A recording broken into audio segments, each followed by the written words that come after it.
महर्षि भृगु का जन्म उत्तर प्रदेश के बलिया जिले में स्थित ब्राह्मण परिवार में हुआ था। उनके पिता का नाम बभ्रु था और वह एक प्रसिद्ध ब्राह्मण थे। महर्षि भृगु ने बचपन से ही धर्म और आध्यात्मिकता के प्रति विशेष रुचि रखी थी। वे अपने पिता से विभिन्न धर्मों और दार्शनिक परंपराओं के बारे में सीखते रहे। महर्षि भृगु बलिया जिले से जुड़े हुए हैं। बलिया जिला उत्तर प्रदेश राज्य में स्थित है और यह गंगा नदी के तट पर स्थित है। वेद पुराण आदि के प्रमाणिक पात्र महर्षि भृगु का जन्म लाखों वर्ष पूर्व ब्रह्मलोक सुषा नगर में हुआ था। ये आज सनातनी धर्म ग्रंथों में वर्णित ब्रह्मा के पुत्र थे। ये अपने माता पिता से सहोदर दो भाई थे। आपके बड़े भाई का नाम अंगिरा ऋषि था, जिनके पुत्र बृहस्पति जी हुए, जो देवगणों के पुरोहित देवगुरु के रूप में जाने जाते हैं। महर्षि भृगु द्वारा रचित ज्योतिष ग्रंथ भृगु संहिता के लोकार्पण एवं गंगा सरयू नदियों के संगम के अवसर पर जीवनदायिनी गंगा नदी के संरक्षण और याज्ञिक परंपरा से महर्षि भृगु ने अपने शिष्य दरदर के सम्मान में ददरी मेला प्रारंभ किया। एक बार सरस्वती नदी के घाट पर ऋषिमुनि इकट्ठा होकर इस बात पर चर्चा कर रहे थे कि ब्रह्मा विष्णु महेश में सबसे श्रेष्ठ कौन है। परंतु इस चर्चा का कोई निष्कर्ष न निकलता देख उन्होंने तीनों देवों की परीक्षा लेने का सोचा। महर्षि भृगु, जो कि ब्रह्मा जी के मानस पुत्र हैं, इस कार्य के लिए उनको चुना गया। महर्षि भृगु सर्वप्रथम ब्रह्मलोक पहुंचे। न तो उन्होंने ब्रह्मा जी की स्तुति की, नहीं उन्हें प्रणाम किया।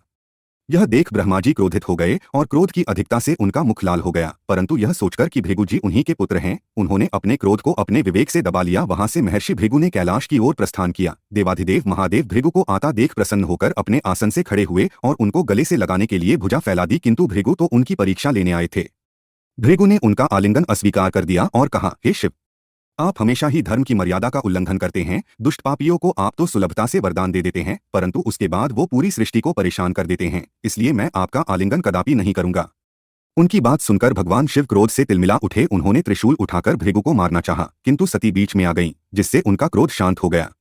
इसके बाद भृगु मुनि वैकुंठ लोक गए। उस समय भगवान विष्णु देवी लक्ष्मी की गोद में सिर रखकर लेटे थे। भृगु ने पहुंचते ही उनकी छाती पर एक तेज लात मारी। श्रीहरि विष्णु शीघ्र ही अपने आसन से उठे और उन्हें प्रणाम करके उनके चरण दबाते हुए बोले, महाराज, आपके पैर पर चोट तो नहीं लगी? कृपया इस सिंहासन पर बैठिए। ऋषिश्रेष्ठ, मुझे आपके यहाँ पधारने का पता नहीं था, इसी कारणवश मैं आपका स्वागत न कर पाया। आपके चरणों का स्पर्श तीर्थों को पवित्र करने वाला है और आपके चरणों के स्पर्श से आज मैं धन्य हो गया। भगवान विष्णु का यह प्रेम व्यवहार देखकर महर्षि भृगु की आंखों से आंसू बहने लगे। वे ऋषिमुनियों के पास लौट और ब्रह्मा जी, शिव जी और विष्णु जी के यहाँ जो अनुभव हुए सब विस्तार से कह बताया। तभी से वे भगवान विष्णु को सर्वश्रेष्ठ मानकर उनकी आराधना करने लगे। अगर मूल में जाकर देखें तो उन मनीषियों ने अपने लिए नहीं अपितु जनमानस के संदेह के निवारण के लिए यह सुंदर लीला रची थी। त्रिदेवों की इस परीक्षा में जहाँ एक बहुत बड़ी सीख छिपी है, वहीं एक बहुत बड़ी कूटनीति भी छिपी थी। इस घटना से एक लोकोक्ति बनी, क्षमा बड़न को चाहिए, छोटन को उत्पात का हरि को घट्यो गए, जो भृगु मारी लात। अर्थात जब कोई छोटा या अज्ञानवश कोई गलती कर देता है तो बड़ों को उनकी अज्ञानता समझकर माफ कर देना चाहिए। जैसे भृगु के लात मारने पर भी प्रभु क्रोध करने की जगह उनको माफ कर देते हैं, जिससे उनका कद और बड़ा हो जाता है। दूसरी बात है कि इस घटना के पीछे एक कूटनीति थी। हिमालय के दक्षिण में देवताओं के नायक श्री विष्णु को प्रतिष्ठापित करने के लिए महर्षि भृगु ही सबसे उपयुक्त माध्यम थे।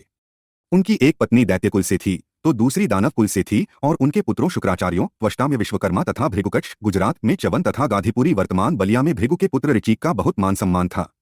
इस त्रिदेव परीक्षा के बाद हिमालय के दक्षिण में श्रीहरि विष्णु की प्रतिष्ठा स्थापित होने लगी। विशेष रूप से राजाओं के अभिषेक में श्री विष्णु का नाम लेना हिमालय पारस्य देवों की कृपा प्राप्ति और मान्यता मिलना माना जाने लगा। भृगु मुनि के दो पुत्रों च्यवन और ऋचिक हुए। बड़े पुत्र च्यवन का विवाह मुनिवर ने गुजरात भड़ौंच, वर्तमान गुजरात का कच्छ के राजा शर्याती की पुत्री सुकन्या से किया। च्यवन ऋषि खंभात की खाड़ी के राजा बने और इस क्षेत्र को भृगुकच्छ भृगु क्षेत्र के नाम से जाना जाने लगा। महर्षि भृगु ने अपने दूसरे पुत्र ऋचिक का विवाह कौशिक राजा गाधी की पुत्री सत्यवती के साथ 1000 घोड़े उपहार देकर किया। अब भार्गव ऋचिक भी हिमालय के दक्षिण गाधीपुरी का एक क्षेत्र वर्तमान बागी बलिया जिला आ गए। पुराणों में वर्णित आख्यान के अनुसार त्रिदेवों की परीक्षा में विष्णु वक्ष पर अपने पैरों से प्रहार करने वाले महर्षि भृगु को दंडाचार्य मरीचि ऋषि ने पश्चाताप का निर्देश दिया, जिसके लिए भृगु जी को एक सूखे बांस की छड़ी में कोंपले फूट पड़े और आपके कमर से मृगछाल पृथ्वी पर गिर पड़े। वही धरा सबसे पवित्र होगी, वहीं आप विष्णु सहस्त्र नाम का जप करेंगे तब आपके इस पाप का मोचन होगा। मंदराचल से चलते हुए जब महर्षि भृगु विमुक्त क्षेत्र वर्तमान बलिया जिला उत्तर प्रदेश के गंगा तट पर पहुंचे तो उनकी मृगछाल गिर पड़ी और छड़ी में कोंपले फूट पड़ी, जहां उन्होंने तपस्या करना प्रारंभ कर दिया। कालांतर में यह भूभाग महर्षि के नाम से भृगु क्षेत्र कहा जाने लगा और वर्तमान में बागी बलिया उत्तर प्रदेश, जो कि स्वतंत्रता संग्राम में प्रथम आजाद जिला है, नाम से जाना जाता है। इसलिए बलिया वालों के बारे में मजाक में ये भी कहा जाता है कि बलिया वालों ने भगवान को भी लात मार दिया था, तो तुम क्या बिगाड़ पाओगे बलिया का।